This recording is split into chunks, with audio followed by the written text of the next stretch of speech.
Au niveau du programme, il y aura donc une introduction par l'AREA et LCA. Donc, ce webinaire est co-organisé avec ces deux organismes, la CCI, ADOC et le pôle Agri-Sud-Ouest Innovation.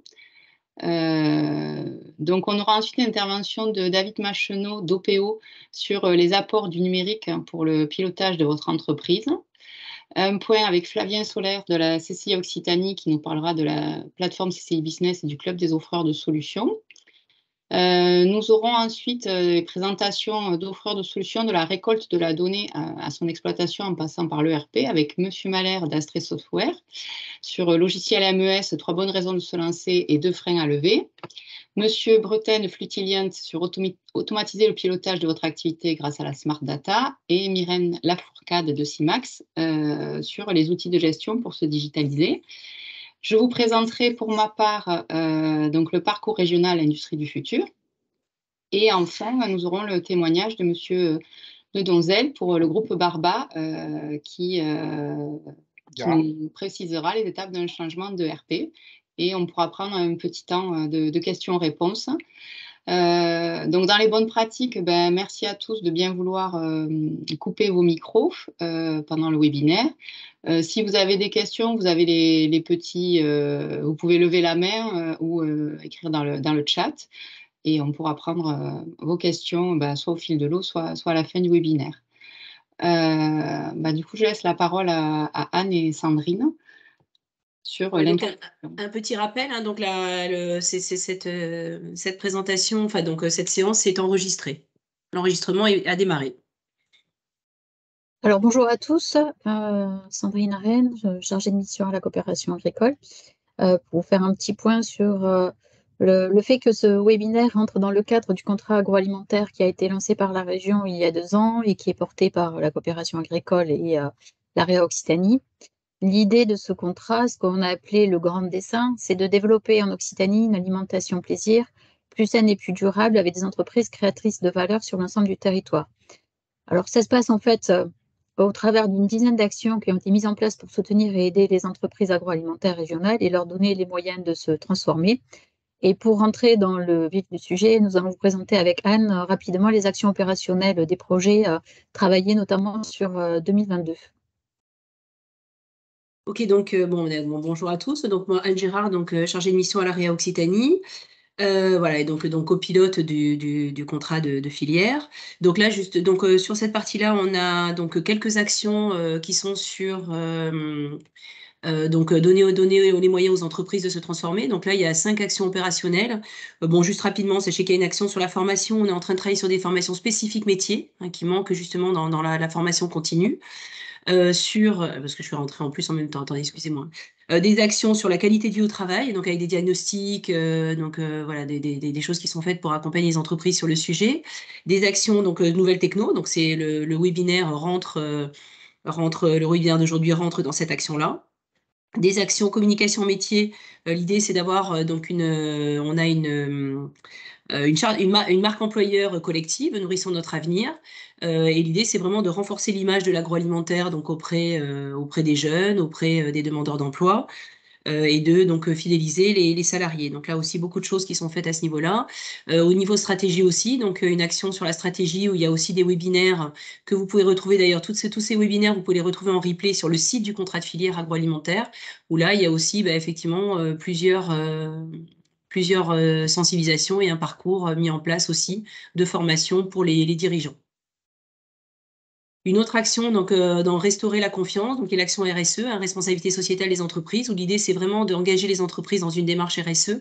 Donc là, dans le cadre de cette action-là, il y a des outils pour vous aider à mettre en place une démarche RSE en 10 étapes, une charte collective avec un engagement des entreprises autour de la RSE et des suivis d'indicateurs pour valoriser les entreprises engagées. Et on est en train de monter un parcours aussi Accélère RSE qui sera spécifique pour les TPE de moins de 10 personnes pour les accompagner, les aider au travers d'outils collectifs, individuels sur leur démarche RSE.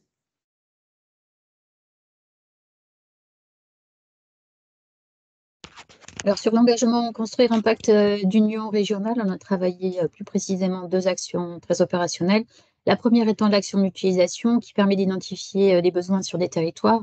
Et là, pour avoir des cas concrets, on a un travail qui a été réalisé sur le territoire de Saint-Afrique qui avait pour but d'étudier le potentiel de mutualisation et de coopération, quels que soient les secteurs d'activité en fait, sur l'emploi, la formation et le logement. Et une deuxième thématique qui a porté sur l'export du vin en vrac, puisque des enquêtes ont été réalisées auprès de caves coopératives et ont montré qu'elles avaient un réel besoin, une réelle demande d'accompagnement export, surtout dans le contexte de tensions sur les vins, sur les marchés du vin. La deuxième action, qui est l'action filière d'appro régionale. L'objectif, là, c'était d'encourager la création de filières d'approvisionnement régional équitable grâce notamment à la contractualisation. Et on a travaillé sur 2 dossiers principalement. Le premier sur la filière appro fruits et légumes, qui était en fait de répertorier, de mettre en place une cartographie accessible en ligne pour identifier les outils de première transformation en région. Et une deuxième thématique qui était, suite à une enquête auprès des entreprises agroalimentaires, lorsqu'on leur demandait quelles étaient les matières premières d'origine Occitanie qui pouvaient manquer, entre guillemets, on a eu une réponse qui portait sur l'amande. Donc, un travail sera mené en 2023 sur une potentielle filière amande. L'action sur l'engagement, s'approprier un socle collectif fédérateur. L'action priorisée, là, c'est celle qu'on a appelée l'action Belle Histoire. L'objectif, c'est quoi? C'est de donner de la visibilité aux entreprises agroalimentaires pour renforcer leur attractivité. C'est surtout de parler d'une seule et même voix et de partager les valeurs, les émotions et les pratiques durables et la fierté d'appartenance, tout en s'appropriant un socle commun fédérateur. Et donc là, c'est passé par la mise en place d'une co-construction d'un message à partir des histoires individuelles et de valoriser l'agroalimentaire de manière collective. Alors, pour finir, toutes ces actions sont répertoriées dans le site agroalimentaire, du contrat agroalimentaire, donc qui est le contrat agroalimentaire occitanie.fr, où vous trouverez par rubrique les différentes actions détaillées, avec à chaque fois les outils sur lesquels que vous pouvez aller voir et dont vous pouvez vous servir. Vous avez aussi sur la chaîne YouTube du contrat agro les replays des webinaires et une rubrique agenda qui vous repropose tous les ateliers mis en place et tous les événements disponibles sur l'année et au travers duquel vous pouvez vous inscrire sur de nouvelles thématiques. Voilà. Merci. Vous n'avez pas de questions sur cette introduction sur le contrat de filière agro dans lequel ce webinaire est monté. Je vais passer la parole à Monsieur Maslenot pour entrer dans le vif du sujet du webinaire de ce jour sur justement le pilotage de votre activité, ERP, autres solutions digitales. Et donc, je vous laisse la main pour le diapo. Merci beaucoup. Est-ce que vous voyez le document ou pas? Ouais, Oui, super. oui, c'est bon. Impeccable.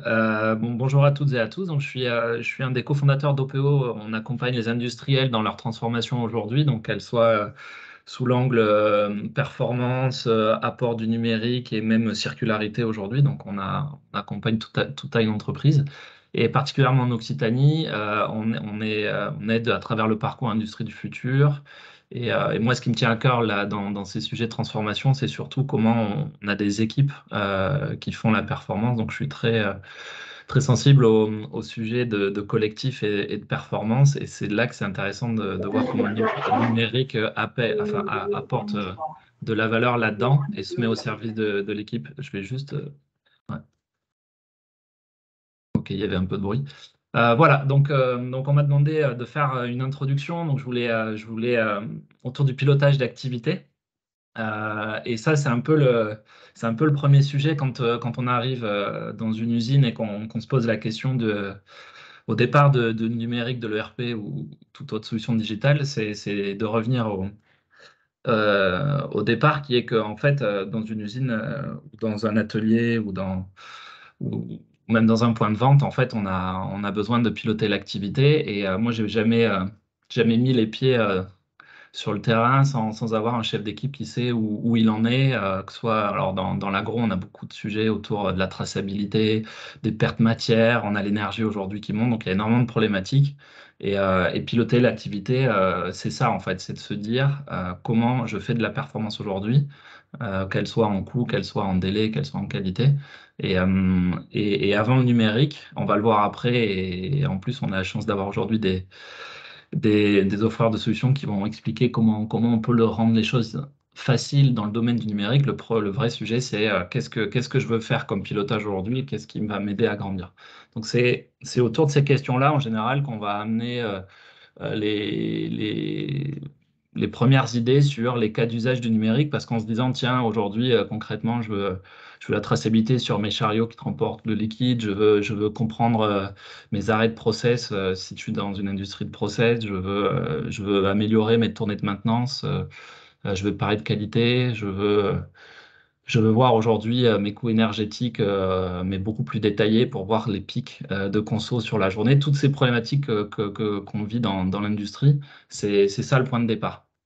Ensuite, je vais rentrer dans un petit peu le paysage du numérique pour faire le lien. N'hésitez pas à poser des questions ou même à poser vos attentes. Donc, vous avez une messagerie, ce sera plus sympa pour moi si j'arrive à voir un petit peu vos attentes. Donc, mettez sur la messagerie les questions que vous vous posez aujourd'hui sur ce sujet-là, les motivations que vous avez sur ce webinaire, et comme ça, je pourrai répondre soit au fil de l'eau, je vois la messagerie, soit vous pouvez m'interrompre si vous n'avez pas envie d'écrire, vous pouvez prendre la parole, ce sera avec plaisir, j'aurai moins l'impression de faire un monologue. Voilà. Et ça sera valable, je pense, pour mes collègues que je connais bien, les offreurs. Donc, n'hésitez pas. Je vois aucun message, donc je me dis que vous n'avez aucune interrogation. Mon avis, vous en avez, donc n'hésitez pas. Donc, en fait, Kesako, quand on parle de RP, solution... Oui, c'est une question ou j'entends quelqu'un, mais non. Dommage. Donc, on va rentrer dans le monde entre 5 et 10 minutes dans le monde du numérique aujourd'hui pour remontrer un petit peu ce qui est en train de se passer. Dans les années 2000, en fait, on parlait beaucoup de RP notamment, avec la promesse qu'on aurait une solution digitale qui s'étendrait à l'ensemble des besoins de la société. Donc, c'est le petit dessin, c'est le petit rectangle noir en bas. La promesse était à l'époque de structurer tous les processus de l'entreprise avec de la donnée et d'être capable de la commande au pilotage dans les ateliers, de répondre à tous les cas d'usage, tous les besoins de numérique dans la société. En fait, la promesse, elle est remplie sur une partie des cas d'usage, sur la finance, sur toute la donnée technique. Donc, les ERP permettent de structurer une partie des processus cœur de l'entreprise. Mais on s'est vite rendu compte dans les années 2010 et même encore davantage aujourd'hui que les cas d'usage, il y en a beaucoup dans l'entreprise. Donc, dans les grandes entreprises, ça va être... on va pouvoir le mesurer au nombre d'Excel qui se baladent, qui font en fait tous les cas d'usage donc couverts par le RP. Dans les petites entreprises, même TPE, on va se poser la question, est-ce qu'il faut vraiment que je mette un ERP alors qu'on est 5, alors qu'on est 10 et que ça a l'air d'être un gros outil. Et effectivement, c'est ça la question aujourd'hui. On se rend compte que, et vous allez le voir après, notamment avec les offreurs, le vrai sujet quand on est industriel, c'est d'une part maîtriser la donnée qu'on a dans l'entreprise ou savoir la créer, parce que quand on a de la donnée, on peut comprendre des choses, on peut même offrir des services supplémentaires dans l'entreprise. Et la deuxième chose, c'est surtout que le numérique aide sur des vrais cas d'usage, c'est-à-dire je veux suivre mes cuves, suivre ma cadence, savoir combien de commandes j'ai aujourd'hui. C'est le vrai sujet, c'est par rapport à moi industriel et la spécificité et de mon métier, mais aussi de mon organisation propre. Qu'est-ce que j'ai envie de faire? Et donc on est passé d'un ERP dans les années 2010 à un ERP dans lequel on a essayé de connecter autour d'autres solutions avant de se dire, et ça c'est cette page-là, de se dire que le logiciel finalement, qui est à la fois un usage, qui structure l'usage et la donnée, peut avoir certaines rigidités, et surtout quand on va essayer de connecter des applicatifs entre eux, c'est-à-dire je mets un ERP, puis demain je veux gérer la relation client avec ce qu'on appelle un CRM, un logiciel de gestion de clients. Bah, comment je vais connecter les deux? Puis arrive après un troisième cas d'usage, une troisième solution, quatrième, et très rapidement, ça devient hyper compliqué à gérer. Et donc, aujourd'hui, la vision, elle est autour de ce qu'on appelle la vision data-centric, c'est d'être capable de dire mon sujet, c'est la donnée. Donc ça, je veux savoir où elle est, je veux savoir l'utiliser. Et je vais autour de ce centre de données, cette base de données, mettre les applicatifs dont j'ai envie, mais vraiment sur les besoins qui sont les miens, que j'ai détectés et que j'ai testés. Et donc, c'est ça l'enjeu aujourd'hui, connaître sa donnée, la structurer et être propriétaire, reprendre le pouvoir sur cette donnée-là qui auparavant était dans des logiciels pas toujours, qui n'étaient pas toujours accessibles, dans des logiciels un peu obscurs. Et puis d'être très agile sur le nombre d'applicatifs, puisqu'on voit à droite, si on a bien structuré sa donnée et qu'on connecte à la donnée un logiciel, on n'a qu'un aller-retour à faire au lieu d'être dans la complexité qu'on avait à gauche. Je ne sais pas si vous avez des questions là-dessus, n'hésitez pas à m'interrompre, à prendre la parole ou à mettre des messages. Pas de questions. Et du coup, voilà le paysage aujourd'hui. C'est un peu cette page-là qui montre un peu le terrain de jeu et le changement du terrain de jeu sur les 5 dernières années, 5 à 10, donc c'est très récent. On avait tout ce qui est gris, qui était le monde traditionnel historique, où vous avez à gauche, la colonne de gauche, c'est tout ce qui est la réponse à un besoin de votre entreprise spécifique. Et à droite, vous avez plutôt des besoins répandus sur lesquels il y a des solutions sur le marché qui se sont positionnées parce que beaucoup d'entreprises ont ce besoin-là. La première chose qu'on va détailler à droite, c'est en haut, vous avez les solutions les plus critiques. On a parlé donc des ERP, des logiciels très intégrés. Ceux-là, évidemment, ils sont toujours indispensables. Il y aura une intervention tout à l'heure sur le choix d'un ERP. Mais on va avoir tendance à les mettre sur ce que l'ERP fait très bien, c'est-à-dire les processus cœur très critiques. Je parlais de la finance, la donnée technique, le calcul des besoins nets quand si vous voulez générer vos ordres de fabrication, vos ordres d'achat. Donc, ce sont des solutions qui sont très robustes et qui vous permettent d'avoir une mécanique au cœur, une colonne vertébrale sur le numérique qui est saine. Maintenant, mettre en place un ERP, c'est très souvent un projet en tant que tel assez lourd où on va devoir établir un cahier des charges, lancer le projet. Ça met plusieurs semaines, voire plusieurs mois à se mettre en place, même si les ERP s'agilisent de plus en plus. Donc, c'est vraiment de s'y lancer quand on a besoin voilà, de structurer les processus cœur. À côté de ça, vous avez tout le monde aujourd'hui du SaaS. Donc, le SaaS, c'est Software as a Service. Alors, c'est un gros mot pour dire en fait des applis que vous avez sur vos smartphones, c'est-à-dire des applicatifs que vous débloquez par abonnement et que vous testez et suivant l'usage que vous en avez, bah, vous faites progresser l'usage ou alors vous changez de solution. Et aujourd'hui, il y a des solutions de ce type-là qui arrivent dans les usines. Et ce qui est top là où ça complète super bien les ERP, c'est que là, pour le coup, vous pouvez, sur un seul cas d'usage que vous avez dans un coin de vos ateliers, de votre process de production ou même de vente, vous pouvez, pour un cas d'usage très précis, prendre une solution et la tester, puisque c'est par abonnement. Et donc, il n'y a plus de cahier des charges, il y a plutôt une approche qu'on appelle expérience utilisateur. On va sur le terrain, on regarde l'usage, on essaie de tester. Voilà. Donc, c'est ça le nouveau monde sur ce qu'il y a sur le marché.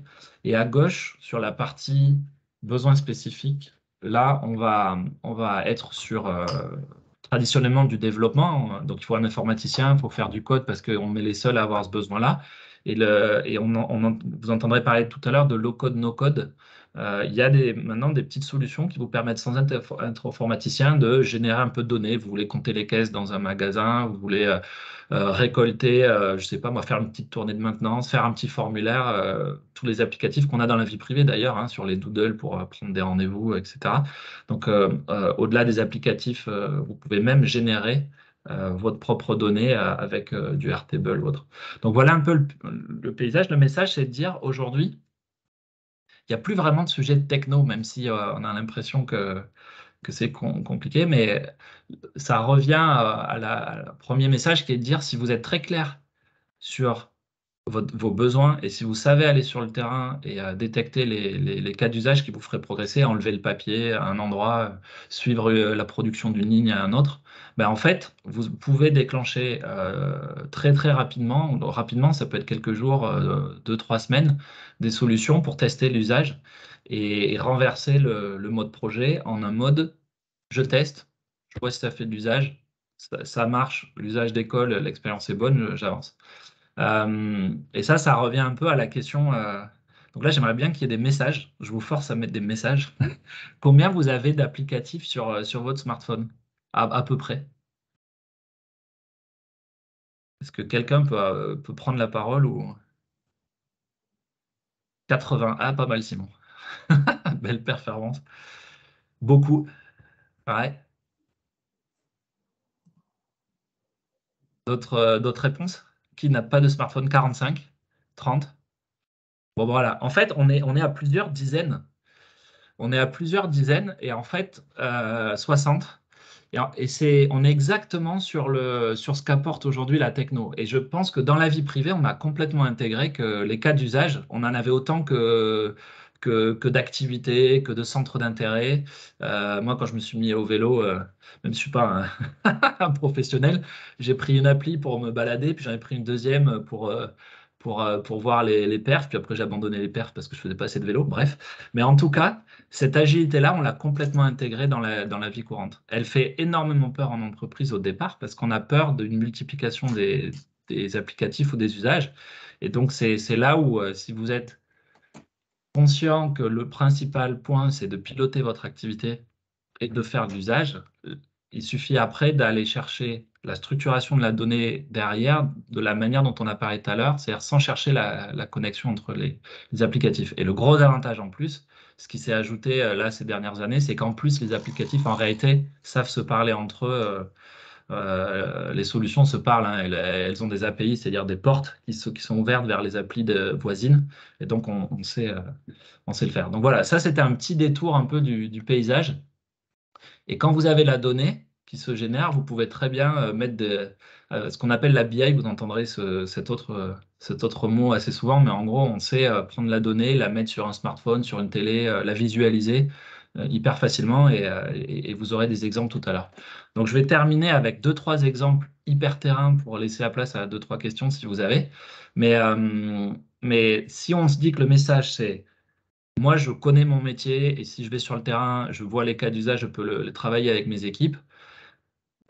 Si sur chaque cas d'usage, je n'ai pas la nécessité de me lancer dans un énorme projet, mais plutôt de faire du low-code, no-code, de tester, mettre des solutions SaaS et développer de l'usage, alors bah, je peux aller me lancer sous quelques jours ou quelques semaines sur des premiers tests et y aller. Donc là, vous avez des exemples. Moi, j'aime bien celui de la chocolaterie qui avait ce qu'ils appelaient les tralleys, donc les transports de liquide, ces cuves qui se baladaient partout. C'est une entreprise qui, dans ce site-là, n'avait pas de ERP, donc pas de logiciel, pas de données.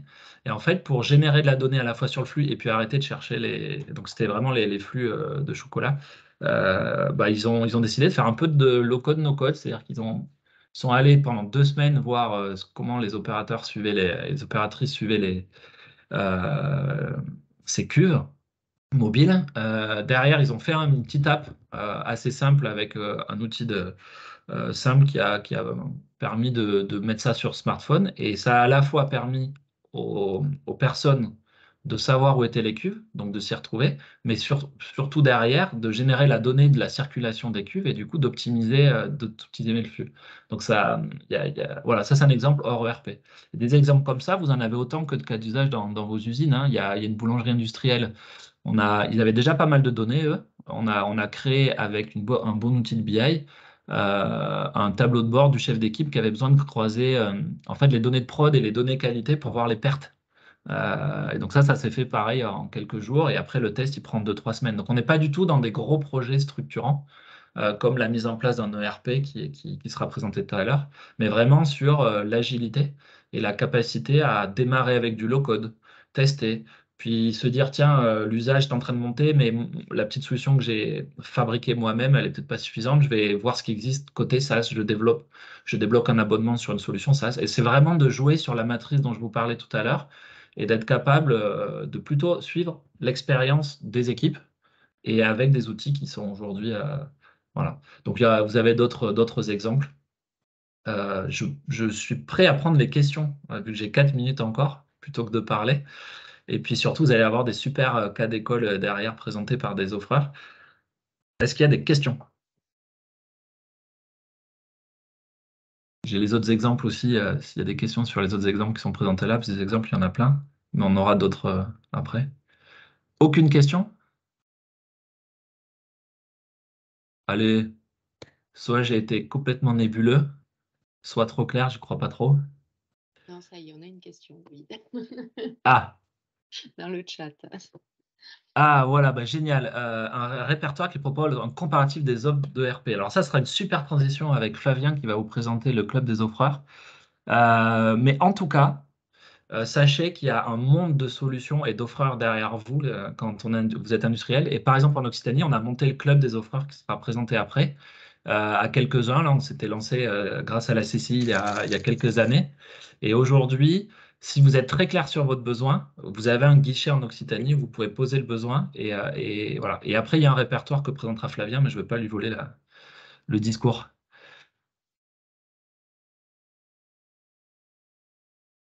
Est-ce que vous avez d'autres questions? Bah, du coup, je conclus. S'il n'y a pas d'autres questions, parce que j'avais jusqu'à 30. Alors, en Occitanie, on sait qu'il y a l'agroalimentaire, c'est 5000 entreprises, il y a à peu près 40 000 personnes qui travaillent dans le secteur et surtout beaucoup, beaucoup de TPE, PME. Donc là, il y a 95% des entreprises qui ont moins de 20 salariés. Et donc, moi, mon message, quand vous êtes dans cette situation-là, c'est vraiment de repartir de votre besoin. Donc, c'est vraiment un travail plutôt de pilotage, d'excellence opérationnelle, hein, de regarder comment vous voulez piloter l'activité des enjeux financiers, chiffre d'affaires, rentabilité, à des enjeux très terrain, euh, production de ma ligne, taux de perte, traçabilité de mes produits, etc. Et de bosser avec vos équipes sur les 2, 3 cas d'usage que vous avez envie de tester. Et après, ne vous inquiétez pas, derrière, la techno, elle existe. C'est le message d'aujourd'hui.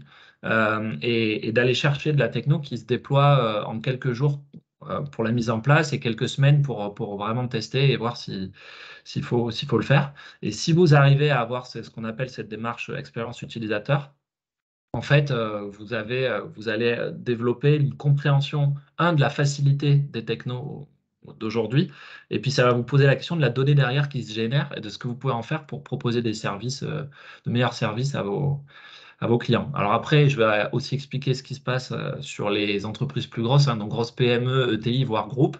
Là, dans ces cas-là, on est plutôt sur le double mouvement, c'est-à-dire il faut être capable d'aller chercher les cas d'usage, la chasse à l'Excel, et puis chercher les cas d'usage et trouver les meilleures solutions. Ça, c'est l'aspect terrain qu'on vient de décrire. Et à côté de ça, vous avez une approche très structurée sur l'architecture de votre donnée en premier lieu, c'est-à-dire vous rendre propriétaire de la donnée, de savoir où elle est, de savoir la manipuler, et autour de ça, de l'infrastructure des applicatifs pour voir, tiens, le RP, quelle place il prend. On a plutôt tendance à réduire les périmètres fonctionnels de l'ERP sur ce qu'ils font bien, et puis d'agiliser autour, tel qu'on l'a vu aujourd'hui avec plein d'applicatifs. Il y a une autre question dans le chat. Ouais. Alors, est-ce qu'il faut nécessairement des intégrateurs en entreprise pour créer des low-code, no-code ou pour mettre en place un ERP? Alors, déjà, ça dépend de la taille de l'entreprise. Ce qui est sûr, c'est que cette compétence-là, il faut petit à petit l'avoir dans l'entreprise. C'est-à-dire, vous prenez des jeunes, nous, on travaille beaucoup avec des écoles d'ingénieurs type INEMA à Albi. Ces jeunes-là, quand vous les amenez dans l'entreprise, ne vous inquiétez pas, ils savent ce que c'est une solution SaaS.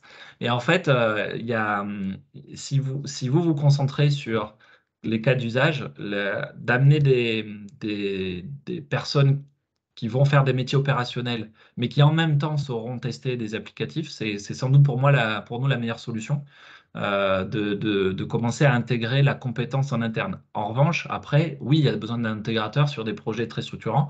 Vous aurez un exemple tout à l'heure du monde en haut à droite de la matrice tout à l'heure, qui est le changement d'un ERP. Là, c'est utile d'avoir quelqu'un qui est capable d'intégrer. Puis les offreurs de solutions vont vous dire un peu comment ils font. Moi, j'attire l'attention quand même que la donnée, c'est un avantage compétitif. C'est-à-dire les entreprises même toute petite. Je vous prends le cas d'une épicerie qui avait un logiciel très, ouais, on va dire, très années 80, c'est un super ERP qui faisait tout, mais qui n'avait pas d'accès à la donnée, pas d'accès à distance. Obligation du coup d'être devant le PC sur le comptoir pour travailler, etc., etc. Le jour où cette épicerie est passée en solution SaaS, elle a pu connecter son point de vente à son site web pour le e-commerce. Et ça s'est fait par intégration parce qu'il y a les deux logiciels se parlaient tout seuls. Elle a pu être flexible sur le nombre de points de vente et gérer son activité à distance. Donc finalement, le premier sujet, c'est quand même de viser, de vous rendre propriétaire de votre donnée, de savoir l'exploiter et puis d'être bon sur les cas d'usage en se disant que ce n'est pas forcément des gros projets, c'est plutôt des tests qu'on lance.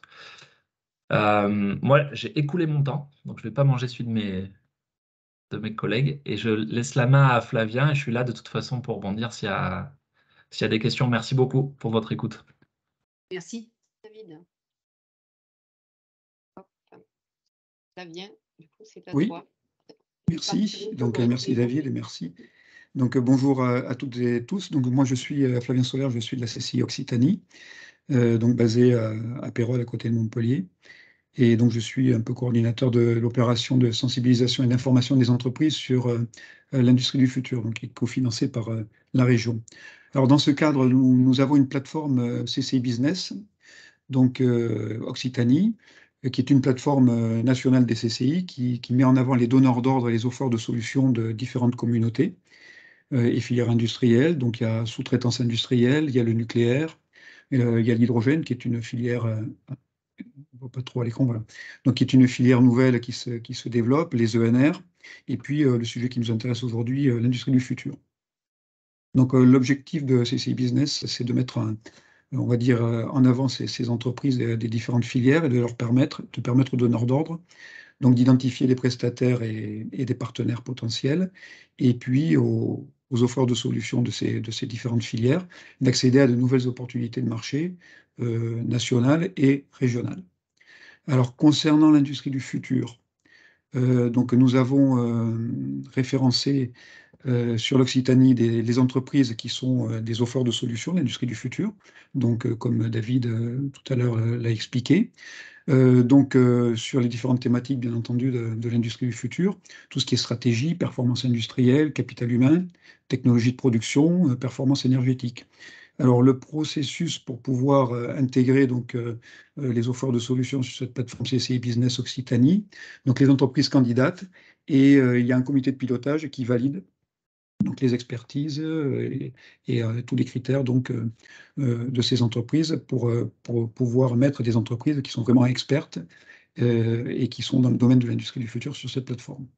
Donc nous avons, en plus de ça, créé et animé un club offreur de solutions donc, sur l'ensemble de l'Occitanie, donc qui est géré par mes collègues des CCI 31, Sylvie Monpagens, que vous connaissez, et sûrement pour les offreurs de solutions, et qui est présente aujourd'hui. Et surtout Christelle Emballage, vous voyez fort avec elle parce que... Il y a quelqu'un qui a son micro, peut-être? Ça y est, je l'ai coupé. Voilà. Donc, et Jasmine Boudjema qui est sur le 34, donc pour la partie est de la région. Donc nous avons aujourd'hui référencé plus de 155 entreprises dans ce club des offreurs de solutions. Et donc, les entreprises qui s'engagent dans la démarche industrie du futur peuvent retrouver aujourd'hui sur cette plateforme CCI Business des offreurs de solutions en capacité de répondre à leurs problématiques et à les aider à s'engager dans cette démarche. Alors, vous avez aussi la possibilité de retrouver sur CCI Business Occitanie donc, un agenda des événements que nous organisons pour promouvoir le programme Industrie du futur de la région et de l'État, et également des pitchs d'offres de solutions et des témoignages, donc en vidéo bien sûr, et des témoignages vidéo également d'entreprises industrielles qui se sont engagées dans la démarche Industrie du futur, et notamment une entreprise qui est présente aujourd'hui, qui va se présenter tout à l'heure, le groupe Barba. Donc vous pouvez retrouver tous ces pitchs et tous ces témoignages qui sont très intéressants sur cette plateforme CCI Business. Voilà. Merci Flavien. Donc s'il n'y a pas question sur la partie offreur, le club des offreurs, on va passer la main à Monsieur Malher d'Astre Software. Voilà, peut-être en complément de ma présentation, j'ai mis dans le chat le lien vers notre site et la plateforme CC Business Occitanie, les cartographies des offreurs de solutions. Oui, ça répond à la question sur un industriel qui a envie de trouver la bonne solution techno. Ben, voilà, il y a ce qu'il faut. Tout à fait. Ok, super. Mais écoutez, merci de me donner la parole. Donc, je vais prendre le relais. Donc, bonjour à toutes et à tous. Normalement, vous devez voir mon écran. Donc, je suis Maxime Malher, société Astre Software. Donc, moi, je suis le manager commercial de l'entreprise. Et aujourd'hui, je propose d'enchaîner avec l'aspect donc logiciel MES pour voir à la fois comment est-ce qu'on peut optimiser sa performance et piloter son activité avec ce type d'outils, mais surtout les bonnes raisons de se lancer et on va dire les points à valider en amont et les freins à faire sauter avant de se lancer sur ce type de projet. Donc pour vous donner quelques mots sur l'entreprise, donc Astre Software, on est une société française. Aujourd'hui, on est le leader sur le marché du MES pour les PME, en tout cas en France. À date, on a équipé un peu plus de 300 sites industriels, pour l'immense majorité en France, même si on fait un peu d'international. Et donc, on existe depuis une dizaine d'années. Donc, on commence à avoir un petit peu de retour d'expérience sur la mise en œuvre de MES. Et donc, aujourd'hui, on est sur des sujets qui sont plutôt d'actualité, puisqu'on peut dire qu'on observe un intérêt croissant de la part des industriels sur ce type de solution, puisqu'on fait, sur les 5 dernières années, on a fait une croissance moyenne de 30%. Donc, on a une antenne également en Occitanie, puisqu'on a une agence sur Blagnac. Alors, justement, aujourd'hui, on se pose la question de comment piloter son activité, quelle est la bonne solution, si tant est qu'il y ait une seule bonne solution. Le MES, il va pouvoir répondre à certains enjeux. Et aujourd'hui, si vous avez une question à vous poser, en tout cas, si vous posez la question de pourquoi mettre en œuvre un MES, la première bonne raison de mettre en œuvre un MES, ça va être de libérer l'atelier et d'aider vos opérateurs et vos opérationnels dans leur quotidien. Pour penser notre logiciel, on est vraiment parti de ce qui se passe dans un atelier aujourd'hui, chez l'immense majorité de nos clients, quel que soit le secteur d'activité, que ce soit un atelier agroalimentaire ou comme sur d'autres secteurs d'activité. On a des opérateurs qui produisent, mais on demande à nos opérateurs, en plus de produire, de faire pas mal de tâches annexes. La première, déjà, c'est de savoir ce sur quoi ils doivent travailler. Donc, cette notion d'avoir accès au planning de production. Vous allez peut-être leur demander de déclarer sur quel ordre de fabrication ils travaillent, potentiellement de consulter des instructions, des procédures. Si vous voulez suivre un petit peu de performance ou en tout cas suivre un semblant de prix de revient, vous allez leur demander aussi de déclarer combien de temps ils ont passé sur une production, quelles sont les quantités qu'ils ont produites, est-ce qu'il y a eu des pertes, lorsqu'ils travaillent sur des machines, est-ce qu'il y a eu des arrêts. Et dans le meilleur des mondes, nos opérateurs, ils doivent aussi être force de proposition sur des pistes d'amélioration, penser au contrôle qualité et consigner les valeurs qu'ils ont relevées. Lorsqu'on gère ça, on va dire de manière traditionnelle, avec du papier ou des fichiers Excel, ou voire même avec le RP, ça prend beaucoup de temps. Les opérateurs, ils ne le font pas parce que dans l'absolu, ils ont aucun intérêt à le faire, si ce n'est pour répondre à votre demande. Et derrière, lorsque vous voulez piloter l'activité, vous passez plus de temps à collecter et consolider l'information. Donc, un logiciel MES, lorsqu'il est bien pensé, ça permet de répondre à ces enjeux-là. Le but d'un logiciel MES, ça va être de digitaliser les opérations de production. Un MES, il va être capable de communiquer avec votre ERP, depuis le RP vers l'atelier, mais également réalimenter le RP avec le détail de l'exécution de la production. Et il va aussi aider vos opérationnels à simplifier la mise en œuvre des démarches d'amélioration continue. Donc, pour vous donner un exemple de mise en œuvre, alors effectivement, ce n'est pas un cas agroalimentaire, par contre, c'est un cas qui était assez éloquent. Là, c'est un poste de travail opérateur avant l'arrivée d'un MES, où on est sur un poste de travail qui est totalement papier, avec des fiches suiveuses, des procédures, des plans de contrôle qualité. Une fois un MES mis en œuvre, on va pouvoir passer sur un poste de travail qui est totalement digitalisé. Donc voilà, l'apport du MES pour l'opérateur, c'est la suppression du papier, le gain de temps et l'accès plus rapide à l'information. Une seconde raison de lancer un MES, ça va être de simplifier l'accès à l'information. On l'a vu, si vous voulez animer la performance, la suivre, il faut collecter de la donnée. Donc là, on va dire l'étape 0, c'est la mise en œuvre de papier ou d'Excel. Enfin, gagner du temps à tout le monde, on va proposer d'automatiser la collecte des données. Donc aujourd'hui, il y a des solutions techno qui sont extrêmement simples de mise en œuvre, hein, avec la mise en œuvre d'IoT dans l'atelier. On va être capable de suivre très simplement ce qui se passe sur une ligne, compter les produits fabriqués, suivre les temps de marche, les temps d'arrêt pour pouvoir derrière faire de l'exploitation de performance. Et pour autant, on va quand même garder la composante opérateur en fournissant aux opérateurs des interfaces dans l'atelier pour leur permettre de savoir ce qui se passe sur la ligne, mais également d'interagir avec le système, puisque la digitalisation, ça reste aussi un projet qui va embarquer l'opérateur. Voilà, donc pour illustrer le fonctionnement, avec un IoT et un simple capteur, on va être capable de savoir si votre ligne, elle est en production ou elle est en arrêt. Et également, on va faire du comptage. Donc là, on est vraiment sur un exemple très simple, mais avec une ligne d'embouteillage, en tout cas, qui remplit une ligne de remplissage, pardon, qui remplit des canettes. À chaque fois qu'on a une canette qui passe devant le capteur, on a cette notion de comptage. Et avec ce comptage, donc, on va être capable de faire de la détection. Donc là, comme à chaque fois qu'on a une canette, on fait plus 1, ou alors si on voit un carton de canette qui passe, on fait plus N.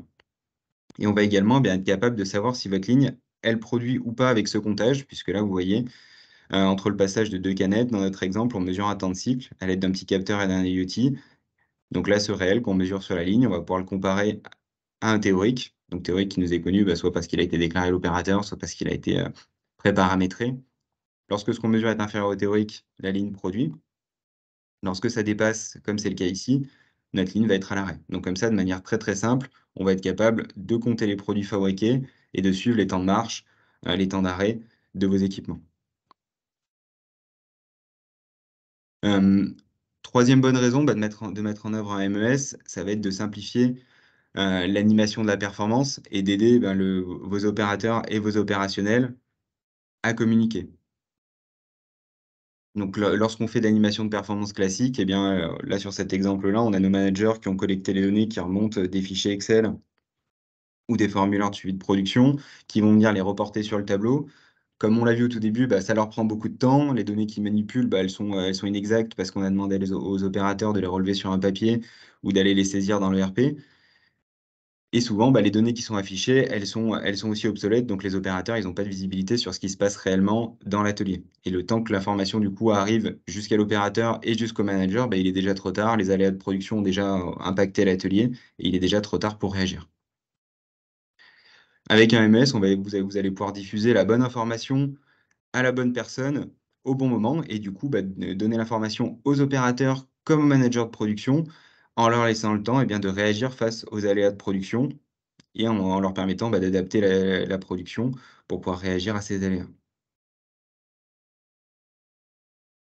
Et ça vous permet donc aussi également d'animer l'amélioration continue et d'avoir un support pour pouvoir partager avec vos opérateurs dans l'atelier lors des réunions de production pour pouvoir avoir une vision objective des problématiques et de ce qui se passe dans l'atelier.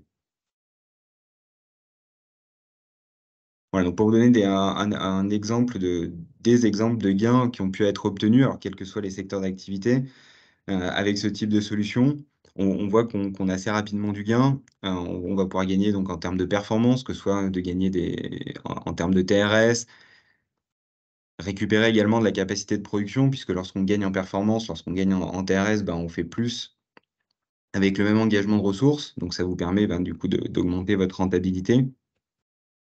On voit qu'on a aussi certains clients, donc là c'est Affinity sur de la pet food par exemple, qui ont pu réduire leurs arrêts sur leur démarrage de ligne. Et tout ça, donc tout ce retour sur investissement, il est apporté par le digital, puisque justement vous gagnez du temps, vos collaborateurs gagnent du temps et ils se consacrent uniquement sur des tâches à valeur ajoutée. C'est-à-dire plutôt que de passer leur temps à collecter et consolider l'information, ils passent leur temps sur ce qui a de la valeur pour l'entreprise, mais aussi pour eux dans leur activité, sur de l'animation de la performance. Donc le premier frein à lever quand vous mettez en œuvre ce type de solution, ça va être la réaction du personnel. Donc sur 100% des projets qu'on réalise, on est confronté à cette crainte-là, de la part du dirigeant ou de la part du manager de production, où effectivement, cette peur du flicage, c'est quelque chose que vous allez rencontrer, en tout cas en première approche. Donc là, vous avez des exemples de verbatim opérateurs. Donc là, ce sont des vraies réflexions d'opérateurs qu'on a entendues dans les ateliers, où effectivement, lorsqu'il y a un changement, naturellement, il y a de l'inquiétude. Pour autant, pour lever ces freins-là, Le principal levier, c'est de communiquer et de faire comprendre et que les opérateurs comprennent que le système va les aider. C'est-à-dire qu'aujourd'hui, vous avez peut-être mis en œuvre des démarches dans vos ateliers avec du papier ou avec de l'Excel. Comme je disais en préambule, ça exaspère vos opérateurs et puis ça leur prend du temps. À partir du moment où ils vont comprendre que le système, a été pensé pour eux, pour les aider et pas pour les fliquer, ils vont s'investir dans le projet et ils vont se rendre compte, que ce type de logiciel, ça leur simplifie le quotidien. Et puis après, donc autre aspect important, c'est cette notion, de valoriser les métiers de l'opérateur. Alors ça permet à la fois d'avoir une meilleure implication des opérateurs, mais aussi, par les temps qui courent, ça permet de répondre à des problématiques de recrutement et ça permet de contribuer à l'amélioration de l'image de l'industrie en montant, aux opérateurs que vous recrutez ou aux intérimaires qui passent chez vous, que votre atelier, c'est pas Germinal. Ça vous permet du coup, de simplifier le recrutement de vos opérateurs. Second frein, et ça rejoint ce que disait David tout à l'heure, c'est cette notion, de complexité du projet. Aujourd'hui, c'est un autre frein auquel on est souvent confronté. C'est la peur de se lancer dans un nouveau projet informatique. Souvent enfin, en tout cas, dans toute entreprise, on garde en mémoire un projet ERP qui s'est peut-être mal passé ou de la charge que génère ce type de projet. Et aussi, on va pas se le cacher, parfois de l'enjeu budgétaire de ce type de projet qui ont dérapé et qui, in fine, ont coûté cher à l'entreprise. Aujourd'hui, il existe des solutions pour ce type d'usage en SaaS. Donc là, aujourd'hui, c'est l'une des solutions qu'on propose. Aujourd'hui, le point fort de ce type de solution, c'est que vous pouvez attaquer quand vous voulez. Donc c'est du SaaS, ça signifie que c'est de l'abonnement. En fait, dans l'abonnement, vous avez la solution, l'infrastructure qui est comprise, et vous avez cette possibilité d'essayer rapidement pour pouvoir faire, pour pouvoir faire un test en conditions réelles et faire en quelque sorte une preuve par expérience, et ce, de manière gratuite. Donc ça, c'est le première réponse possible à ce type de frein. Donc vous avez la possibilité de tester gratuitement la solution pendant un délai donné pour être sûr que ça fonctionne et que ça répond à vos enjeux avant de vous engager. L'autre point fort, c'est que vous pouvez le mettre en œuvre en toute autonomie. Donc là, ça vous permet de le mettre en œuvre à votre rythme, de tester ça très rapidement pour pouvoir avancer comme cela, étape par étape, et avoir du coup un retour sur investissement instantané et un démarrage instantané de la solution. Voilà, donc pour vous expliquer ce qu'est un MES SaaS, l'application, elle est installée dans le cloud. Donc elle est installée sur un serveur qui est distant et qui est physiquement pas chez vous, donc vous n'avez pas besoin de le gérer. Et dans l'abonnement, vous avez un IoT qui va permettre de faire la captation des données sur l'équipement pour pouvoir suivre les temps de marche, les temps d'arrêt de la ligne, faire du comptage. Et ensuite, vous exploitez les données sur des écrans, alors soit dont vous disposez déjà, ça peut être votre PC, votre smartphone, et sur des écrans que vous fournissez, que vous mettez dans votre atelier, des tablettes, des panels PC, ce que vous voulez. Et ça vous permet comme cela, à la fois de capter la donnée. Lorsque la ligne s'arrête, l'opérateur sur son écran, il peut qualifier l'arrêt, et vous, derrière, côté manager, vous exploitez les données sur la base de tableaux de bord que vous vous êtes construit. Voilà, donc j'en ai terminé avec mon intervention. Si vous avez des questions, écoutez, n'hésitez pas, j'y répondrai avec plaisir.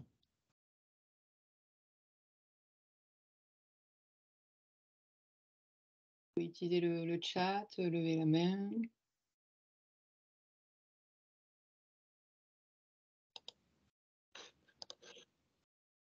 Ok, écoutez, dans ce cas-là, je passe la parole à Simon Breton.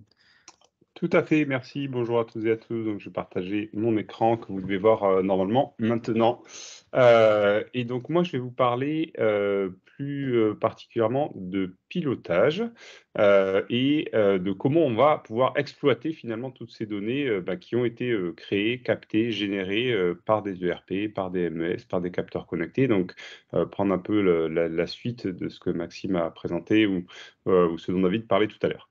Alors, quand je discute avec des PME, qui est quand même la cible principale qu'on essaie d'adresser aujourd'hui, principalement chez Flutilient, on me dit souvent, des données, vous savez, nous, on n'est pas une grosse coopérative, on n'est pas une multinationale, des données, on n'en a pas beaucoup. Sauf que la réalité, c'est que dès qu'on pose 2-3 questions, combien de fichiers Excel vous avez? Est-ce que vous avez un petit ERP? Qui garde des fichiers Excel?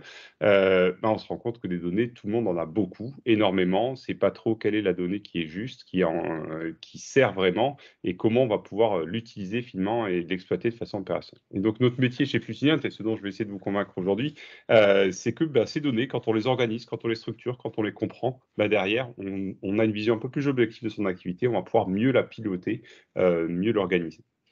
Alors, je vais suivre rapidement, j'ai quelques slides qui reprennent un peu ce qu'a dit David, mais je vais peut-être vous le dire un peu différemment. Des données, vous en avez, c'est une certitude. S'il y en a quelques-uns qui ont des doutes là-dessus, n'hésitez pas à poser la question, à faire un message. Je pense que j'arriverai assez rapidement à vous montrer que des données, vous en avez beaucoup. La techno, clairement, n'est pas un sujet. David l'a dit, Maxime l'a dit, et je vais vous le redire maintes et maintes fois. Aujourd'hui, des technos, il en existe multiples. Des solutions, il en existe beaucoup. Le sujet, c'est vraiment c'est d'avancer et d'utiliser. Et le dernier point, c'est que les attentes de vos clients, mais aussi de vos collaborateurs et collaboratrices, sont extrêmement nombreux. J'ai mis un exemple qu'a pris David sur le nombre d'applications qu'on a sur son téléphone, mais dès que vous parlez avec vos clients, ils ont besoin de savoir. Ils ont besoin de savoir comment vous fonctionnez, ils ont besoin de savoir si vous êtes en avance, si vous êtes en retard, si vous allez tenir vos engagements. Quand vous regardez vos collaborateurs que vous cherchez à recruter, regardez un peu les questions qu'ils vous posent, certes sur le temps de travail, l'environnement et la qualité de vie au travail, mais également sur les outils. Si aujourd'hui vous embarquez quelqu'un qui a 25-30 ans et vous lui présentez une interface sur un S400 avec un écran vert et un clavier, une souris, pas de souris, pardon, juste un clavier, je pense qu'il va partir en courant et je suis certain que c'est des choses auxquelles vous êtes confrontés. Et donc, il est très important de prendre en compte ces éléments-là pour avancer et pour expérimenter et faire des choses, tester des choses avant de les mettre en œuvre. Rejoindre peut-être un point qui a été une question qui a été posée, est-ce qu'il faut absolument des intégrateurs? David a répondu, non, vous pouvez vous débrouiller en interne. Moi, je dirais même plus, il faut expérimenter en interne. Il faut tester, ça prend un peu de temps, ça prend un peu d'énergie, il faut s'appuyer sur des personnes clés pour essayer, avancer avant de passer sur une phase de production et finalement de rendre des choses plus robustes, plus professionnelles. Et c'est à ce moment-là que des intégrateurs, des éditeurs ou des solutions plus pertinentes vont pouvoir être intéressantes. Ce que je dis là, ce que vous a dit David, ce que vous a redit Maxime, et je suis sûr ce que vous dira Myriam derrière, on vous le dit, c'est nous aujourd'hui. Nous, on a fait le choix sur cette partie data de monter aussi un observatoire qui est un peu neutre, que je vous incite à aller voir, où vous pourrez finalement définir votre niveau de maturité dans le monde de la donnée. Mais tout le monde dit la même chose. Tout le monde dit, oui, les données, c'est important, mais je ne sais pas comment m'y prendre, j'ai pas le temps, j'aimerais me piloter. Je veux le faire cette année, mais en fait, cette année, je n'ai pas réussi à le faire. Et donc, 55% des entreprises aimeraient faire des projets, mais n'arrivent pas à les faire. 73% des gens sont convaincus que la donnée, c'est primordial, mais il y en a plus de 65% qui n'arriveront pas à lancer des projets sur cette année-là. Donc, il y a un vrai sujet de commencer, démarrer, se lancer et faire. Et c'est ce que je vais essayer de vous expliquer pourquoi, comment. Alors, le premier sujet, pourquoi on ne se lance pas, c'est ça. C'est quand on parle data, données, logiciels informatiques, la réalité, c'est ça. Beaucoup d'entreprises, beaucoup de solutions, beaucoup américaines. Heureusement, on a autour de la table des acteurs français. Et je pense que ça, c'est aussi un élément de choix important à prendre en compte. Et donc, chez Fluciniant, nous, on a fait le choix d'avoir une solution simple, facile à déployer, souveraine, qui va finalement appliquer toutes les bonnes pratiques du monde de la data pour aller capter les données là où elles se trouvent et fournir des cockpits de pilotage, donc une visualisation qui va permettre à vos collaborateurs, vos collaboratrices, vos managers, vos partenaires de comprendre ce qui se passe, de voir ce qui se passe pour objectiver les informations et finalement leur permettre de faire ce qu'on fait encore très très bien chez nous, c'est faire travailler notre cerveau, puisqu'on reste des êtres humains. Je pense que c'est là où on a des forces assez fortes. Et effectivement, comme l'a dit Maxime, le propre de l'être humain, c'est pas de remplir des fichiers Excel ou remplir des feuilles et puis faire des calculs à la main, mais c'est bien de réfléchir, de penser, de proposer, d'animer, de coacher, d'accompagner. Et donc la donnée et le pilotage par la donnée est un moyen de répondre à cet objectif-là. Alors tout ça, c'est un discours qui est assez générique, assez complet. Mais moi, je voulais vous montrer un exemple un peu concret parce que je trouve que c'est en illustrant qu'on arrive à présenter des choses concrètes. Et donc, je vais vous parler, je vais venir dans votre métier un petit peu. Je vais vous parler d'une société qui s'appelle Maison Serreau, qui est aux confins du Lot et qui vend des produits de charcuterie et de saucisserie dans le monde de la grande distribution. Comme l'a très bien dit David tout à l'heure, eux, leur enjeu majeur de l'ERP, c'était la traçabilité. Et donc, ils ont un ERP qui est en place, qui leur permet d'assurer la traçabilité.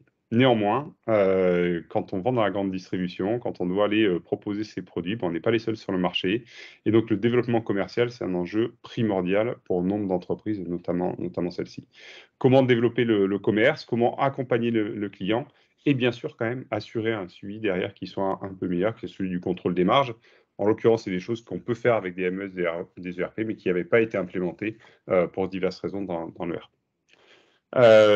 Donc, comment ça se passait chez Muson Zéro avant comment ça se passe peut-être chez vous aujourd'hui? Il y a une équipe commerciale qui récupère assez régulièrement, en l'occurrence tous les mois, des données de l'ERP, fait des super tableaux croisés dynamiques, essaie de mettre les chiffres un peu en cohérence, de faire des graphiques à peu près lisibles. Je ne recommande pas le calendrier 3D, ce n'est pas une bonne solution, mais ça existe souvent. Et puis essayer de comprendre quelles sont voilà, les enseignes qui marchent bien, celles qui marchent moins bien, sur quel secteur géographique, et on fonctionne comme ça. Malheureusement, quand on fait ça, vous l'avez vu, chaque collaborateur fait son petit calcul dans son coin. Le directeur commercial essaie de mettre un peu d'unité, mais en général, c'est déjà beaucoup de débats en interne dans les équipes commerciales sur mon chiffre n'est pas bon. Non, moi j'ai fait 2353 € de vente et pas 2354. En passant, peut-être le sujet peut-être d'aller faire 3000 ou 4000 et pas savoir si c'est un euro de juste ou pas juste. Mais même discours aussi avec ses clients. Les commerciaux, quand ils allaient voir une enseigne de grande distribution, la première chose, c'est est-ce qu'on est d'accord sur les chiffres, sur ce qu'on a vendu, ce qu'on n'a pas bien vendu. Et déjà, des débats s'instaurent finalement qui n'ont assez peu d'intérêt parce qu'on n'est pas dans le conseil et l'accompagnement. Donc, on a travaillé avec eux pour automatiser ce process-là et finalement faire en sorte que tous ces tableaux de bord, tous ces indicateurs, tous ces chiffres, ils sortent de façon automatique. Donc, comme je dis, la techno n'est pas un sujet. David l'a redit, on peut s'intégrer, on peut échanger avec des ERP, même des ERP historiques. On sait calculer automatiquement des indicateurs et on peut déployer très rapidement des solutions. En l'occurrence, en quelques semaines, on a pu déployer ça. Qu'est-ce que ça permet? Ça permet déjà d'avoir des indicateurs qui sont les mêmes pour tout le monde. La question de comment j'ai fait mon calcul ne se pose plus. Elle se pose pendant le projet, évidemment.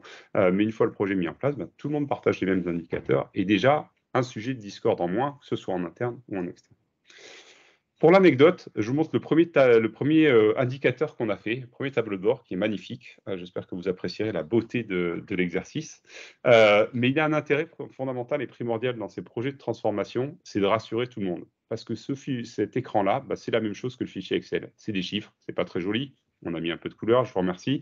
On a comparé des choses qui avant ne se comparaient pas. On a regroupé des clients par catégorie. On a permis de faire des filtres pour pouvoir facilement accéder aux informations. Mais l'élément primordial de ça, c'est de rassurer tout le monde, rassurer les commerciaux que l'outil n'est pas là pour fliquer, je pense que Maxime l'a dit, qu'on est bien là pour amener des vrais chiffres aux clients et aux collaborateurs, et faire en sorte que tout le monde s'approprie cette solution-là. Et il est vrai que dans les process de digitalisation, encore plus quand on parle de pilotage d'activité avec de la donnée, il y a cette crainte que les chiffres ne soient pas justes, que ça ne soit pas un outil de travail, mais bien un outil de supervision ou de finalement l'objectif premier. Et donc, on a fait ça, on a rassuré tout le monde avec cette étape-là. Et ensuite, on peut passer à des choses plus visuelles, en l'occurrence des répartitions de segmentation, en l'occurrence des états de chiffre d'affaires réalisés, des top flop clients, je pense qu'on en a montré, les segments de marché qui fonctionnent plus ou moins bien sur une période, et tout ça facilement accessible au travers d'une interface web, c'est ce qu'on appelle le SaaS, ça a été dit rapidement, et qui permet encore une fois de très rapidement accéder à une vision claire, objective de son activité qui permet derrière d'avancer. Et je voulais vous montrer le dernier point qu'on a apporté. Alors, je suis obligé de flouter un petit peu les éléments parce qu'il y a des chiffres un peu confidentiels. Mais quel était l'objectif primordial? C'était d'accompagner leurs clients. Et donc, on a travaillé avec eux et avec d'ailleurs un partenaire conseil. Nous, notre métier, c'est d'aider à la mise en œuvre. Et je pense que c'est un autre élément de réponse par rapport à la question qui a été posée de est-ce qu'il faut des éditeurs ou des intégrateurs pour aider? Oui, il faut des conseils, il faut des gens pour vous aider à structurer, à savoir ce qui est important de ce qui ne l'est pas, et notamment dans la partie pilotage. Des indicateurs, quand on a commencé à travailler sur ce tableau de bord, si on écoutait les commerciaux, ils en voulaient 25. Donc, vous voyez qu'on a quand même consolidé, on a réduit aux choses importantes pour éviter d'aller un peu trop loin et se dire mieux vaut 3-4 indicateurs qui soient bons, des informations précises. En l'occurrence, en haut, une vision assez générale de comment ça se passe avec ce client. En dessous, les chiffres précis de l'évolution du chiffre d'affaires et des ventes fait ce client-là.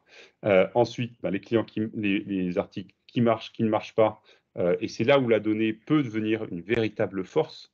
C'est qu'aujourd'hui, les commerciaux savent, par exemple, présenter à 2 succursales Intermarché, de dire c'est marrant, ton copain qui est à 30 km ou à 50 km de chez toi, il a bien vendu ces produits-là, toi, tu ne les as pas bien vendus. On est un peu étonné parce que vous êtes quand même sur des segments qui sont similaires. Et pareil sur les non-ventes. Et puis un petit élément un peu plus administratif, c'est le suivi des commandes. Vous savez que dans le monde de l'agroalimentaire, engager les commandes et puis arriver à faire les livraisons, c'est important. Et d'avoir une vision très claire de ce qui a été commandé et passé sur les dernières semaines. Donc voilà un petit peu le projet tel qu'on l'a mené, avec une base d'un ERP, avec des restitutions derrière claires, simples, qui permettent aux équipes commerciales, qui sont en général pas les mieux servies par les sujets de la digitalisation, mais qui ont néanmoins un besoin très important d'avoir des outils simples, faciles à utiliser. L'impact de ça, c'est que l'équipe derrière a pu recruter une personne dans son équipe, alors que c'était dans leur équipe, alors que c'était quelque chose qu'ils n'arrivaient pas à faire. Ils ont généré 10% de croissance sur l'année 2021, plutôt bien, une 2022 un peu plus compliquée de leur côté conjoncturel, mais ils ont réussi à tenir leur chiffre d'affaires. Et surtout, ils ont réussi à ouvrir de nouvelles enseignes grâce à ces outils d'accompagnement auprès de leurs clients.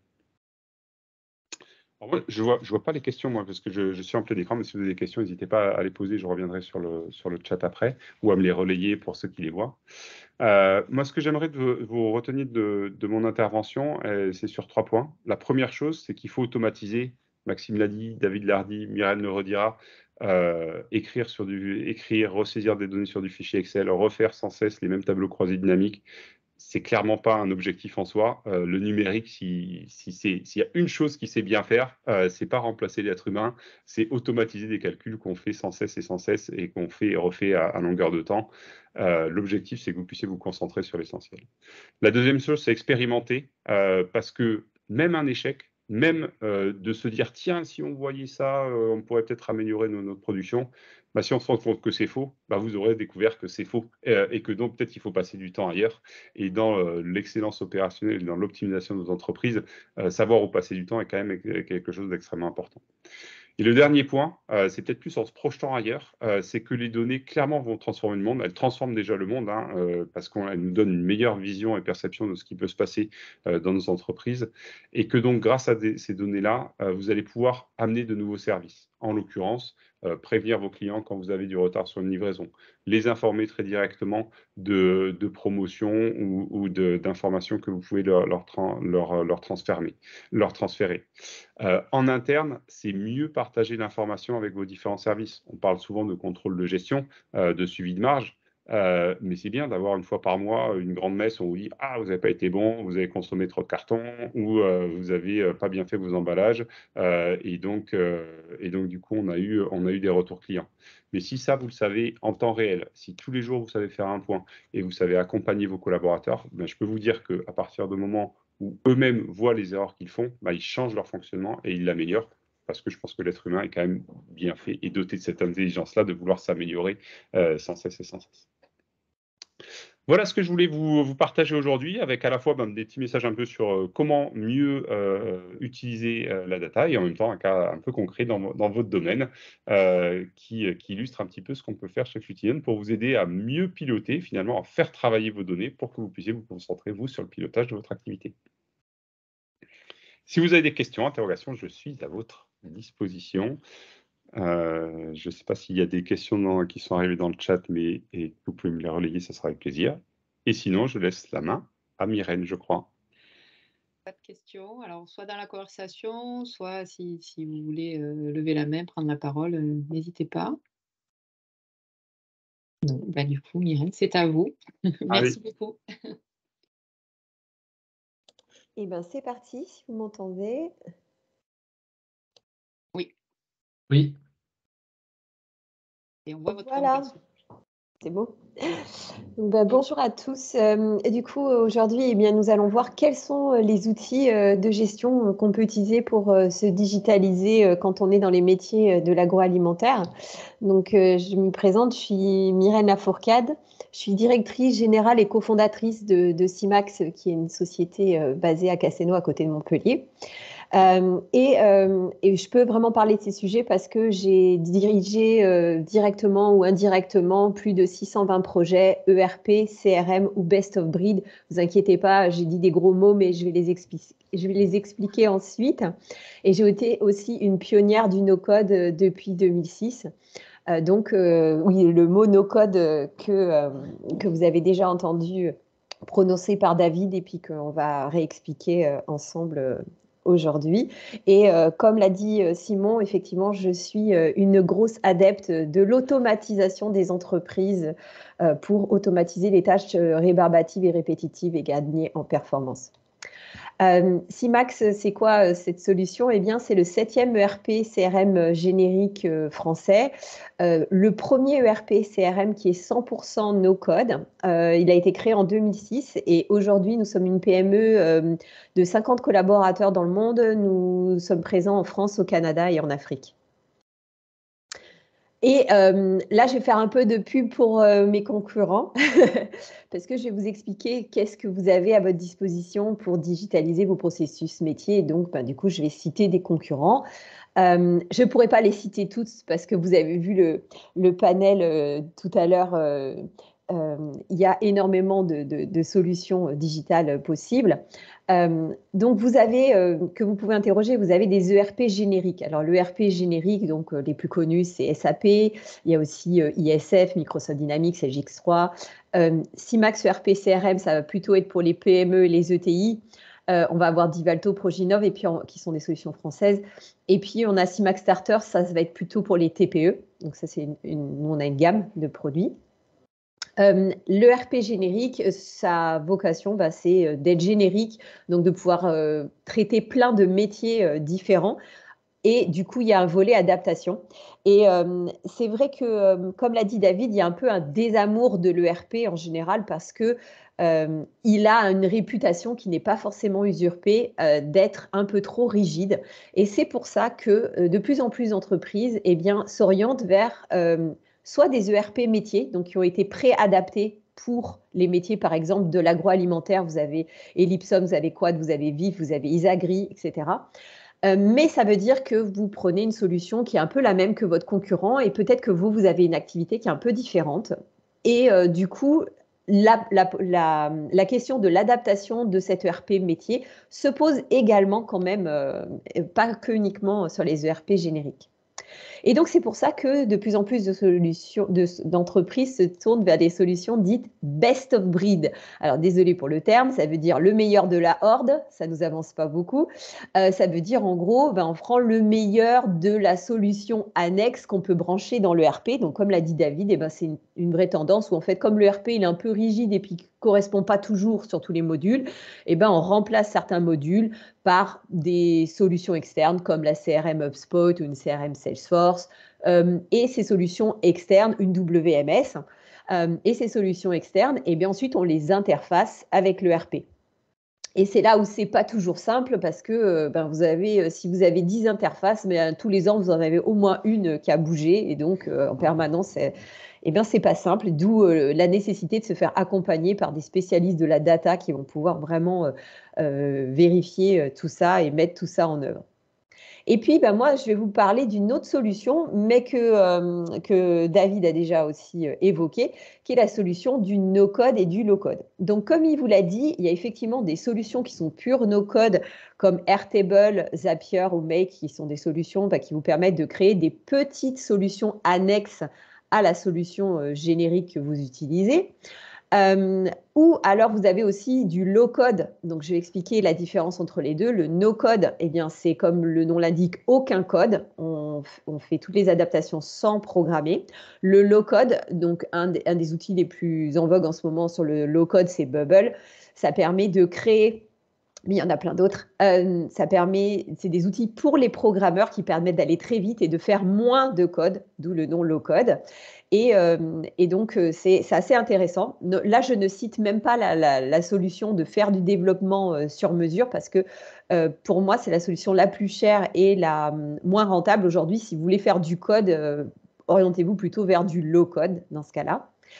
Et on a CMax No Code, en fait, qui est un peu une solution, on va dire, alternative, vraiment différente, parce que, en fait, ça ne sert pas juste à faire des petites applications annexes, puisque nous, on fait du no-code depuis 17 ans. Dans CMax, c'est hyper puissant, puisque ça permet de faire un ERP complet.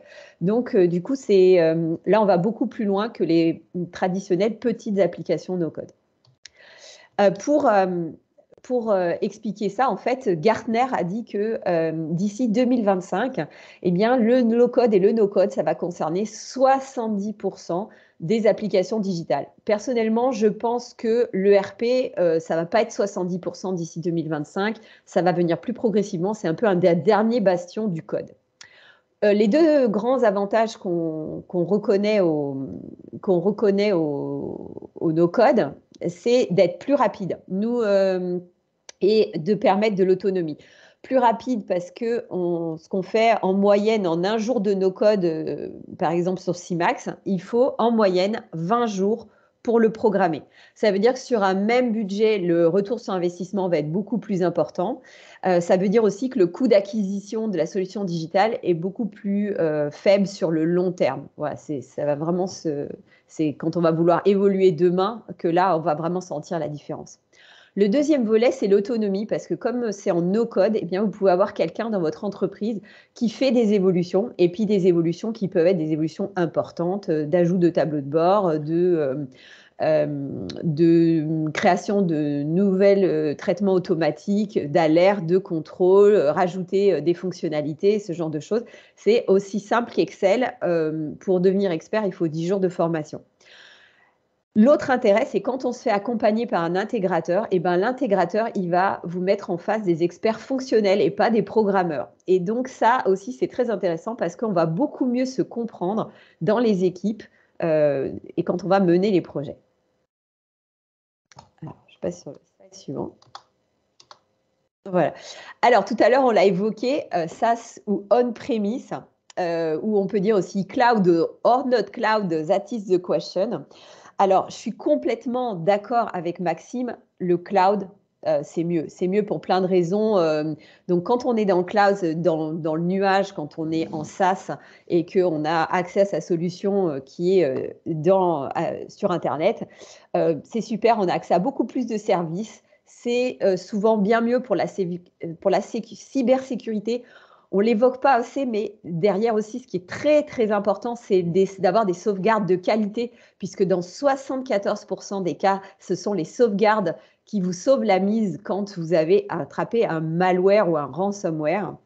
Le travail de l'éditeur, il est facilité, donc c'est aussi mieux pour nous, pas que pour vous, mais ça nécessite une bonne connexion. Et l'autre jour, j'étais à un organisme du Giral où il y avait des très gros de l'agroalimentaire. Et il y a quelqu'un qui était assis à côté de moi à la table qui disait oui, de toute façon, on a de la 5G partout aujourd'hui. Eh bien non, en fait, on n'a pas toujours la 5G partout. Et dans la salle, quand on leur a posé la question, eh bien, il y avait 90% des grands groupes qui étaient là, des grandes coopératives, eh bien, qui n'étaient pas encore cloud, qui n'avaient pas franchi le pas. Et il y a une autre alternative qui existe encore, et notamment dans ce secteur, on n'a pas toujours une super connexion, c'est le on-premise. On-premise, ça veut dire sur site. Ça veut dire qu'on a aussi la possibilité d'acheter ou de louer ces licences pour les mettre sur site. Mais ça veut dire qu'il faut maintenir votre serveur, ça veut dire qu'il faut être sûr que vous êtes bien accompagné pour faire des bonnes sauvegardes et gérer la sécurité. Par contre, vous avez un accès local rapide et aussi, vous pouvez fonctionner sans connexion. Je l'évoquais dans des exemples de projets tout à l'heure. Nous, on a des clients dans l'agroalimentaire. Comme ils n'ont pas la 4G partout, ils ont voulu mettre en place aussi du mode déconnecté. Alors justement, quelques exemples de projets. N'hésitez pas à m'interrompre si vous avez des questions. On va commencer par un premier petit projet. En fait, c'est la société 4G qui a été fondée par 2 anciens de chez Bonduel. Bon, c'était des quinquas, on leur avait dit qu'ils étaient bons pour la pré-retraite, qu'ils ne pourraient plus être employés. Ils ont monté leur boîte 4G qui faisait des salades en sachet. Et quelques années plus tard, je crois au bout de 3 ans, ils l'ont revendu à Bacavor, donc comme quoi ils étaient vraiment au top de leurs compétences et que c'était vraiment abusé de vouloir les mettre en pré-retraite. Mais pour l'histoire, en fait, cette boîte, elle a été extrêmement bien gérée parce que pour faire la salade en sachet, eh ben, il y a des contraintes qui sont très particulières et c'est pour ça qu'ils se sont adressés à nous. Donc, l'épluchage de la salade, ça s'appelle le parage et ça commence à partir de 5 heures du matin. Et évidemment, les commandes, elles n'arrivent en EDI, donc c'est l'échange électronique de documents, par la grande distribution à partir de 8 heures. Donc, ça veut dire qu'il faut commencer à produire avant d'avoir les commandes. Parce que le but de tout ça, c'est qu'à la fin de la journée, dans l'entrepôt, il y a 0 matière première, il y a 0 produit fini.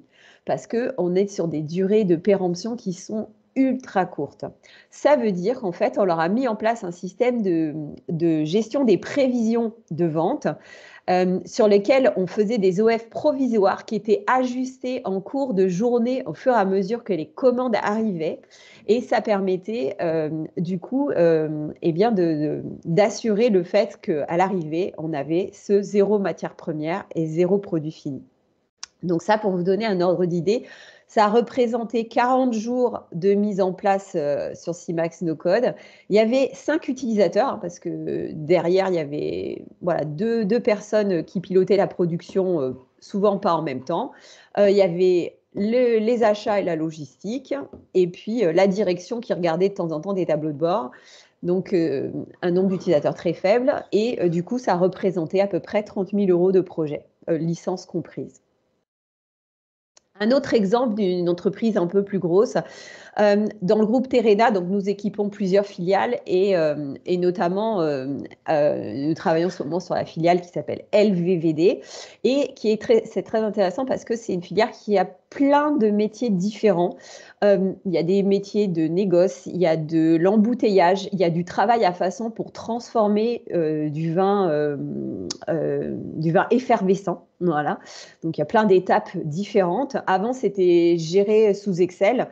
L'embouteillage, en plus, ils ont des chaînes d'embouteillage qui vont sur site. Donc, c'est là où aussi ils avaient besoin du mode déconnecté. Donc, LVVD, c'est une grosse filiale avec 100 utilisateurs. C'est du multisite avec du mode déconnecté.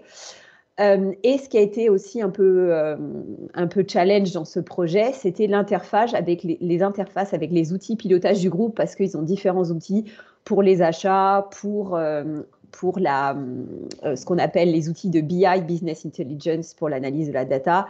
Ils ont tout ce qui est gestion des contraintes douanières. Il faut surveiller le sucre de façon très importante pour reporter aux douanes. Voilà.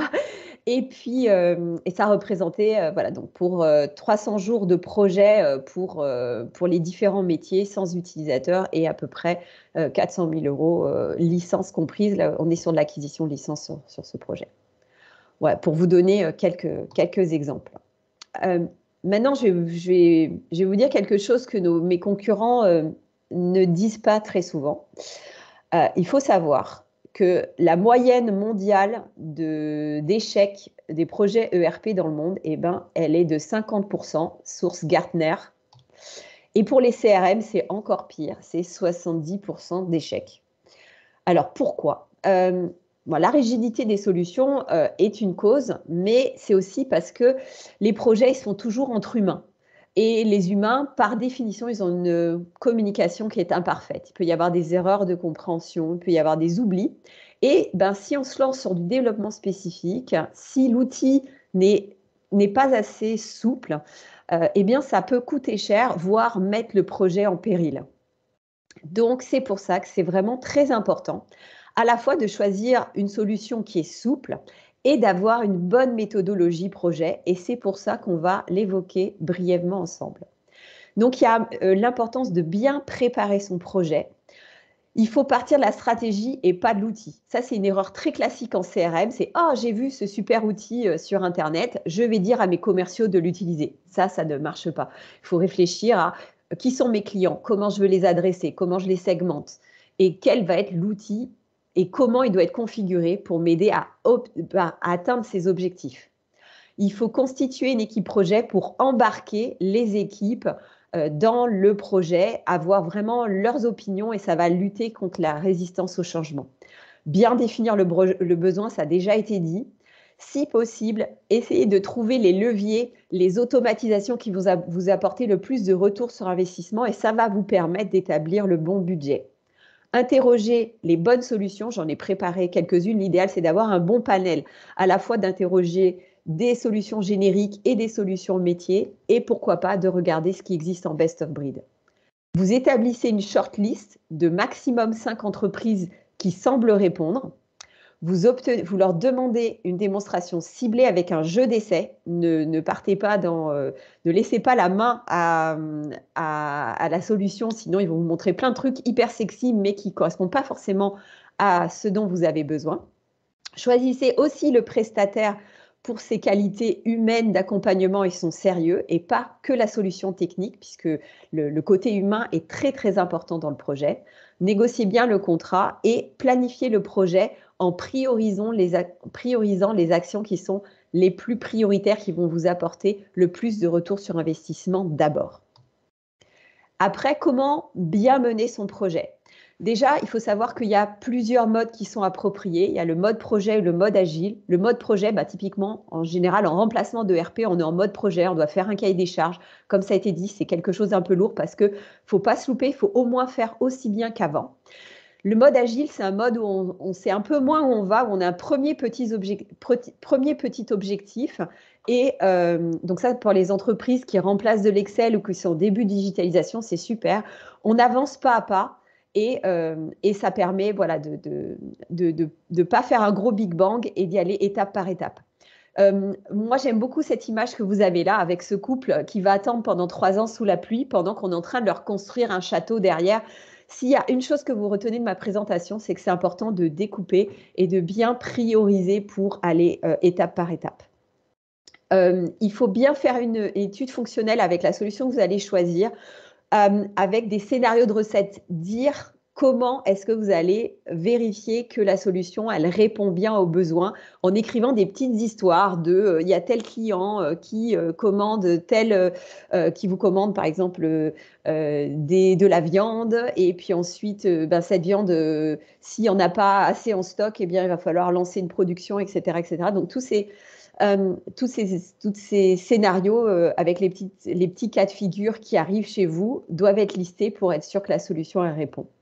Myrène, excusez-moi, là, il faut vraiment accélérer. Là, on est. J'ai fini, je suis sur le dernier slide. Ok, merci. Donc ensuite, il faut se réunir souvent, il faut arbitrer les demandes complémentaires, bien penser à la récupération des données, anticiper les interfaces, prendre le temps de recéter et de former les utilisateurs. Et surtout, il ne faut pas s'arrêter là et faire de l'amélioration continue. Bon. Donc, si vous avez d'autres questions, eh bien, vous pouvez télécharger mon livre blanc sur bien préparer son projet ERP ou mon autre livre blanc bien mener son projet ERP. N'hésitez pas à m'envoyer des mails sur mon adresse ou à me contacter sur LinkedIn. Et puis, si vous avez des questions maintenant aussi, je ne sais pas si on a le temps, mais vous pouvez peut-être les poser maintenant. Non, voilà, bon. Merci Myrène. J'arrête mon partage.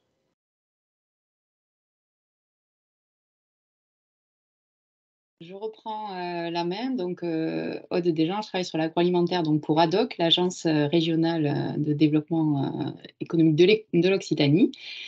Et je vais vous parler... Ah, pardon. Vous ne voyez pas mon support peut-être, non? Non. Ok. Je reprends la main. Pardon.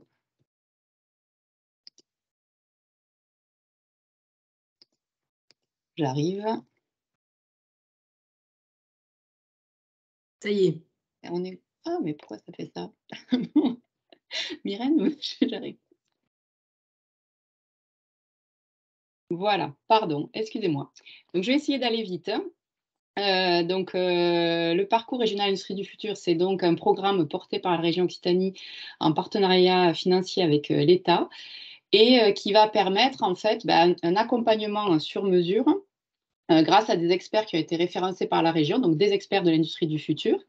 On l'a vu, il n'y a pas une solution, mais il y a des solutions adaptées en fait à vos enjeux et vos besoins. Donc, d'où l'importance aussi de bien les qualifier pour pouvoir mettre une stratégie en place adaptée à votre cas de figure et essayer d'avoir un impact rapide sur votre compétitivité, votre performance, sur la digitalisation de votre entreprise, l'installation de nouvelles technologies, donc ce qu'on a pu voir aujourd'hui ensemble. Tout ce qui tourne autour des aspects humains, organisationnels de votre entreprise et tout ce qui va être performance environnementale de façon à gagner en fait en compétitivité pour votre entreprise. Donc concrètement, qu'est-ce qu'est ce programme? Vous avez donc en fait 2 phases d'accompagnement. Donc la première phase, c'est une phase courte de diagnostic pour définir vos objectifs prioritaires, donc avec l'appui de ces experts de l'industrie du futur. Et cette phase-là, en termes de financement public, donc elle est prise en charge jusqu'à 100% avec un cofinancement État-région. Et vous pouvez ensuite aller donc sur une phase un peu plus longue d'accompagnement pour la mise en œuvre opérationnelle. Et là, en termes d'aide publique, on est sur un financement à 50%. Je vais vite. Donc les prestataires qui peuvent vous accompagner donc, dans ces démarches, il y en a 7, je les ai listés là. Il y a notamment OPO Scodit, donc avec David que vous avez entendu aujourd'hui. C'est l'entreprise donc qui fait le choix du prestataire qui va l'accompagner. Et donc ce prestataire a vraiment un rôle de pilotage du projet de votre transformation. Donc à qui s'adresse ce parcours? Globalement, c'est un dispositif d'aide assez ouvert. Donc, en tout cas, il faut être une entreprise d'Occitanie. Il s'adresse à toutes les tailles d'entreprise jusqu'à l'entreprise de taille intermédiaire. Quel que soit en fait votre point de départ en termes de technologie, en termes de numérique, voilà, donc quelle que soit l'activité, à partir du moment où il y a une activité industrielle, et il faut au moins avoir un premier bilan d'activité. Donc, globalement, un dispositif assez facile à mobiliser et assez ouvert en termes de critères d'éligibilité. Donc, si vous êtes intéressé pour avoir plus d'infos sur le parcours, choisir votre prestataire, etc., donc vous pouvez vous rendre en fait sur le hub entreprendre.laregion.fr et chercher spécifiquement donc parcours régional industrie du futur. Sur ce hub, vous pouvez, si ce n'est déjà fait, créer votre compte. Choisir un référent en fait parmi le réseau des développeurs qui peuvent vous accompagner, donc soit CCI, soit ADOC, etc. Une fois votre compte créé, en fait, vous retrouvez le descriptif et les coordonnées des 7 prestataires que j'ai indiqués. Vous choisissez votre prestataire et vous déposez votre dossier en ligne. Donc voilà, point de vigilance, en fait, ce dispositif, vous avez jusqu'au 31 mars 2023 voilà, pour déposer votre dossier. Et je vous ai mis le mail générique de l'agence. N'hésitez pas à nous contacter pour toute question. Quelques exemples d'entreprises agroalimentaires qui ont intégré ce parcours industrie du futur. Et la preuve par l'exemple étant toujours plus efficace, je vais laisser la place à la présentation de Monsieur de Donzel sur l'exemple donc du groupe Barba et du changement de RP dans ce groupe et donc qui ont été aussi accompagnés dans le cadre de ce dispositif Industrie du futur. Monsieur Donzel, est-ce que vous souhaitez que je défile ou est-ce que vous voulez prendre la main? Très bien. Donc, juste en quelques mots, le groupe Barba, aujourd'hui, Hervé et Benoît Barba sont la 5e génération à assurer la direction générale du groupe. Nous sommes numéro 1 en France de la transformation de thon, espadons et céphalopodes, avec en 2022 un chiffre d'affaires de 65 millions pour une centaine de salariés. Et pour donner une idée, en fait, on a expédié à peu près 8000 tonnes de produits finis en 2022 sur 3 sites de production. Le site de production principal étant à Béziers et un site ouvert en 2017. Et on a une usine en Espagne aussi pour tout ce qui est le traitement de nos céphalopodes. Je vais passer. Donc voilà, 2 sites de production. Béziers, 6000 m² avec 2 chambres froides, une à -60 et une à -25 degrés. Et en Espagne aussi, on a une capacité de stockage de 500 tonnes à -25 degrés pour tout ce qui est céphalopodes. Notre offre et nos expertises et nos offres sur mesure, on attache une grande importance au sourcing lors de l'achat de nos matières premières et que nous allons transformer après en différents produits finis que l'on va pouvoir voir sur les slides différentes. Et on fait du frais et du congelé essentiellement envers les grandes surfaces, les grossistes, quelques poissonneries et restaurateurs aussi. Et on est en cours de certification IFS. Là, vous voyez la famille Barba avec Henri Barba qui est la 4e génération, Benoît et Hervé qui portent les valeurs de l'entreprise, qui sont respectées, transmettent le savoir-faire, partager, innover et travailler avec professionnalisme. Là, c'était lors du Seafood en 2022. Donc, nos gammes de produits autour du thon sashimi, du thon saumuré, on a nos propres marques, qui sont les marques nouvelles Miyasashi et Sashito en 2022, et la marque Fish Up, qui est pour le thon saumuré. Nos marques aussi, côté espadon sashimi et espadon saumuré, donc toujours la gamme Fish Up et la gamme Miyasashi. Pour la partie céphalopodes saumurés, donc là on peut voir des anneaux d'encornets, des lamelles, des seiches, des petites seiches, des tentacules sous barquette ou en colis, en petite barquette pour le libre service ou en colis plus important, 3 à 5 kg pour les grossistes. Donc sous la marque Groupe Barba ou la marque Pod-Up. Le libre service en barquette, donc ça vous pouvez le retrouver dans les grandes surfaces en tant que client de notre propre marque Cris et des Saveurs, ou des fois aussi ça peut être en marque pour les barquettes, en marque distributeur. Donc les steaks, on retrouve les steaks de thon sashimi, les produits saumurés et en gamme thon et espadon. On fait même du mariné. Donc pour côté programme régional industrie du futur, on a fait les deux phases qui ont été présentées précédemment. La phase 1 qui était donc le diagnostic 365 degrés, pardon. Pourquoi est-ce qu'on a participé au parcours industrie du futur? On avait un projet de longue date qui était de changer notre ERP et on voulait s'assurer de sa mise en œuvre à travers une méthodologie et puis surtout un regard extérieur.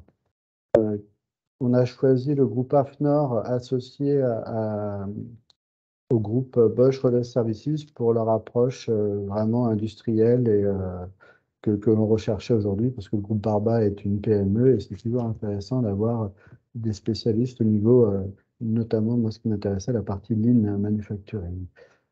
Donc le diagnostic a été fait en mai 2021 sur les 5 jours. Donc l'objectif et le contenu du diagnostic, c'était de mettre en miroir la vision de l'entreprise et quels étaient les leviers de transformation sur lesquels on pouvait agir pour l'entreprise. Donc, ces leviers de transformation possibles ont été faits à travers des ateliers avec la direction, chaque responsable de service, mais aussi des workshops s'appuyant sur le savoir-faire d'un panel de salariés. Parce qu'il ne faut pas oublier que ce sont les opérateurs et les salariés qui ont une information importante et le savoir-faire de notre métier. On a pu identifier des points forts et des axes, des pistes de réflexion et de progrès, et également évaluer la maturité du groupe, identifier les leviers de transformation potentiels sur lesquels on pouvait agir. Donc, au cours de ces 5 jours, 3 facteurs déterminants sont sortis un petit peu du lot. Donc, la transformation technologique et intégration numérique, dont le projet ERP qu'on avait en tête. Également un projet GMAO, une transformation organisationnelle autour du Lean Manufacturing et puis une feuille de route RSE, mais qu'on avait déjà démarré en 2021, qui est toujours en cours. puis un accompagnement humain au changement, parce que l'humain, chez nous, a une part importante au niveau de la transformation de produits. Donc, le partage de la vision, la co-construction, voilà, de la stratégie de l'entreprise à court et à moyen terme sont des éléments fédérateurs et mobilisateurs. Ce qui est intéressant avec ce type de démarche, c'est vraiment de fédérer, de mettre tout le monde autour de la table pour pouvoir avancer. On a mis une année à peu près entre le programme, la phase 1 et la phase 2, parce qu'on a des périodes qui sont un peu compliquées. L'été, c'est notre période haute, on a une saisonnalité très forte, et donc lorsque c'est la saison et on est en haute saison, c'est compliqué d'avoir la disponibilité de chacun. On a fait donc la phase 2, 11 jours, nous. On a pris 11 jours sur les 25 au deuxième semestre 2022, autour du coup du facteur déterminant qui était la transformation technologique à travers la mise en place d'un nouvel ERP. Avec l'équipe donc de Bosch Services, on a utilisé l'outil VSM, Value Stream Mapping, pour pouvoir cartographier en fait donc la chaîne de valeur. Il a été noté que les données sont importantes, mais la modélisation des flux produits sont aussi primordiales dans le changement de ERP, dans le déploiement d'un nouvel ERP. Il faut avoir de la donnée, mais connaître sa donnée, mais il faut aussi connaître ses flux d'activité pour pouvoir modéliser les processus derrière, connaître ses stocks de matières premières, de produits finis, ses encours, comment l'information circule dans l'entreprise, et aussi quelle est la capacité de l'usine. Parce qu'en fonction du mode de fonctionnement, on peut avoir des points de blocage, des surstockages, donc éviter tout ce qui est comment dire, point bloquant au niveau de l'entreprise, et définir le mapping du futur, donc le VSD, pour savoir où on veut aller et comment on veut y aller. L'intérêt d'accompagnement, donc la cartographie, ça a été vraiment d'échanger avec tous les intervenants de l'entreprise pour pouvoir définir les critères qui étaient obligatoires, les critères qui étaient facultatifs, pour définir notre cahier des charges de notre futur ERP. C'est-à-dire qu'il a été révélé qu'il y a des outils du marché qui sont capables de répondre à nos besoins.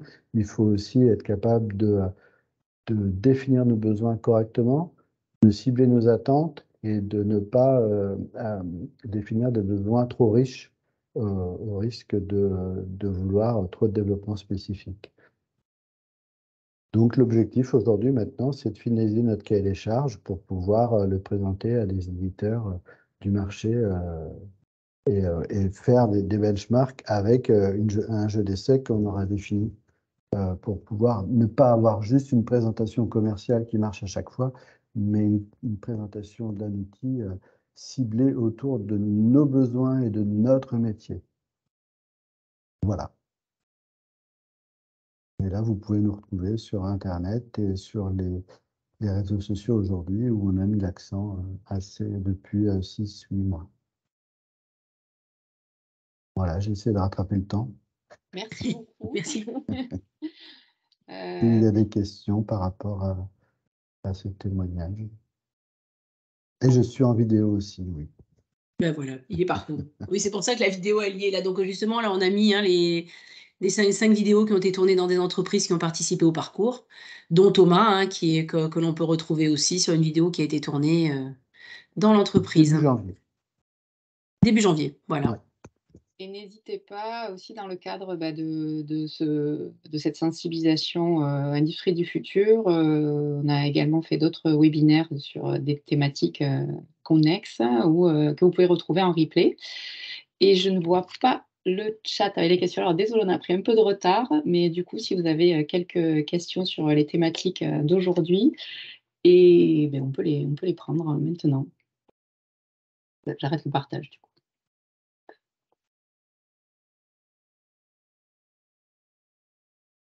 Ah, il y avait une question tout à l'heure pour Myrène qu'on a passé un peu vite.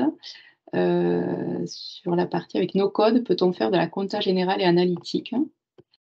Alors, je vais répondre à la question. Donc, nous, notre module de comptabilité générale et analytique, Il est paramétré en no-code parce que ça nous permet de plus facilement nous adapter à des nouvelles législations et puis que ça nous permet de faire des évolutions très intéressantes.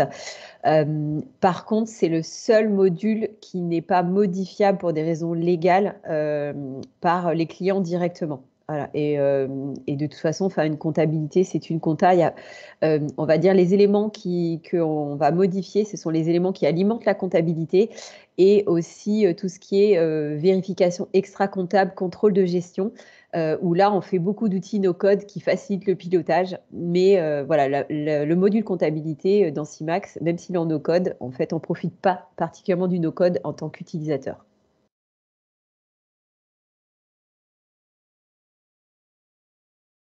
Il y a d'autres questions? Moi, je tiens à remercier en tout cas tous les intervenants pour la qualité de leur présentation aujourd'hui. Merci à vous. Et merci à toutes les personnes qui ont participé. Et donc, le webinaire sera aussi disponible en replay. Merci beaucoup. Merci à toutes et tous. Très bonne journée à vous tous. Merci, bonne journée. journée. également. Merci, Au très revoir. bonne journée. Au revoir. Bonne journée, merci. Au revoir.